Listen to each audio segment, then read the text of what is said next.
배우 겸 공연 제작자 송승환이 실명 위기에 처한 심정을 고백했다. 송승환은 14일 오후 10시에 방송된 TV조선 스타다큐 마이웨이 226회에 출연해 다재다능한 끼와 부단한 노력으로 배우, 공연 제작자와 연출가 등 다양한 분야에서 활약하고 있는 모습을 공개했다. 송승환은 이날 방송에서 9년 만에 돌아온 연극 무대를 보여주었다. 2015년 드라마 부탁해요 엄마에서 엄마와 아들로 출연했던 김용옥이 송승환의 연극 무대에 찾아와 송승환에 대해 어릴 때부터 봤는데 정말 성실하고 영리하고 똘똘하다며 드라마를 하는데 우리를 만나는 모든 생활이 나쁘지는 않았다.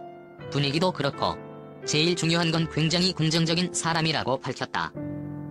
이어 송승환과 언젠가 얘기하는데 치매 걸리고 그러면 어떡하냐 하니까 치매에 걸린 거에 대해서는 걱정을 안 한다고 했다며 그런 긍정적인 마인드가 작용이 돼서 우리가 생각하는 것처럼 본인이 침체해 있거나 그러지 않을 거라고 본다고 실명 위기에 처한 송승환을 언급했다. 1965년 아역성으로 데뷔한 송승환은 드라마, 영화, 공연에 출연할 뿐 아니라 MC, 라디오 DJ, 교수 등 다양한 분야에 활약해왔다. 전성기를 누리던 때 돌연 미국으로 떠난 그는 브로드웨이 공연을 보며 영감을 받아 난타를 제작해 세계적으로 인정받는 공연 제작자 반열에 올랐다. 2018년 평창 동계올림픽 개폐막식 총감독을 맡으며 전 세계적으로 찬사를 받았다. 평창 동계올림픽 성공 후 송승환에게 시련이 찾아온다. 원인을 알 수 없는 시력 저하로 실명 위기에 놓였다.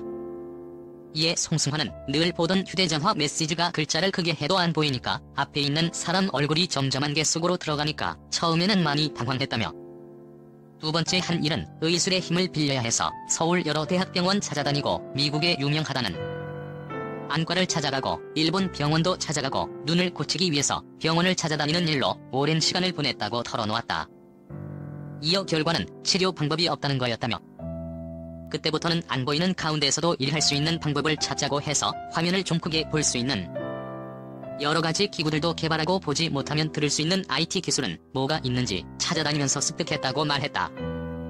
송승환은 현재 상태에 대해 딱 한 번 아무도 모르게 나 혼자 밤에 시원스럽게 한 번 울고 그걸로 끝이었다며 그 다음부터 이제 그냥 편안하게 살고 있다고 털어놓았다. 이어 시력이 나빠지는 진행이 멈췄다며 병원에서 진행이 멈춘 것 같다는 이야기를 듣고 다음날 아침에 일어나서 창문을 열고 하늘을 보는데 파란 하늘이 보이는데 나도 모르게 감사합니다 소리가 나왔다고 말했다. 또한 형체는 다 알아볼 수 있다며 어두워지면 많이 안 보이지만 낮에는 형체를 알아볼 수 있으니까 자주 다니던 곳은 문제가 없다. 처음 가는 곳에서는 좀 조심한다. 시력 저하로 생활하는 데 있어서 큰 불편함은 없다고 전했다. 송승환은 1957년 1월 10일 생으로 올해 나이 64세입니다. 고향은 서울 출생으로 보이며 학력사항 휘문고등학교 한국외국어대학교 아랍어과 중퇴라고 하네요. 송승환은 1965년 KBS 아역성으로 데뷔하였으며 현재 BMC 프로덕션 예술총감독으로 소속되어 있다고 합니다. 송승환은 굉장히 어린 나이에 아역성으로 데뷔를 하게 되었다고 합니다. 어린이 대회에 나간 송승환은 어린이 동화구연대회였는데 거기서 1등을 했고 KBS 라디오에 출연을 하게 되었다고 하는군요. 라디오 프로그램 녹음이 끝나자 담당 PD가 대본을 읽어보라고 시키더니 어린이 프로그램에 출연하지 않겠느냐고 물었다고 합니다. 당시 아역 성우가 없어서 성인 성우가 아이 목소리를 연기하던 시대였다고 하네요. 송승환은 어린 시절 건강하지 않았고 운동신경도 좋지 않아 책 읽는 것만 좋아했다고 합니다. 아역 성우로 좋은 평가를 받게 되었으며 고등학교 때까지는 연기를 취미로 했다고 해요.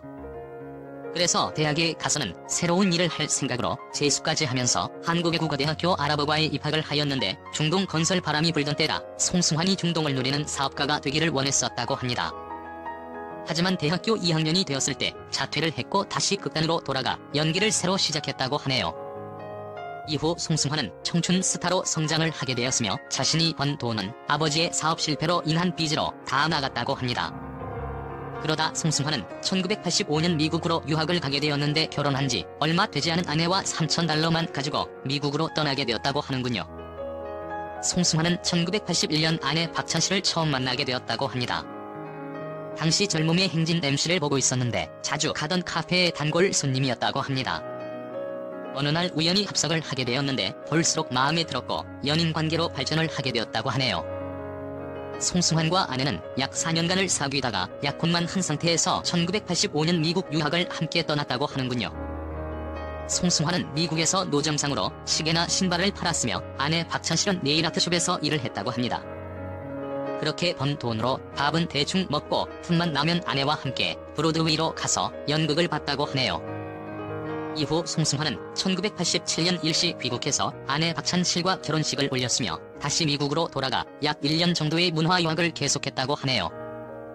송승환은 아이가 없다고 하며 1988년 귀국해서 다시 연기자로 돌아갔고 이후 1997년 유명한 난타를 제작하게 되었습니다. 애초에 난타는 세계 시장을 겨냥해 만들었다고 해요. 결국 송승환의 기획대로 큰 성공을 거두게 되었죠. 2018 평창 동계올림픽 개폐회식 총감독을 맡았는데 이후 눈이 거의 보이지 않는 수준이 되었다고 합니다. 그래도 눈이 보이는 한 계속 연기하고 작품을 연출하겠다고 밝혔는데 앞으로도 건강한 모습으로 활발한 활동 이어가기를 응원해보겠습니다.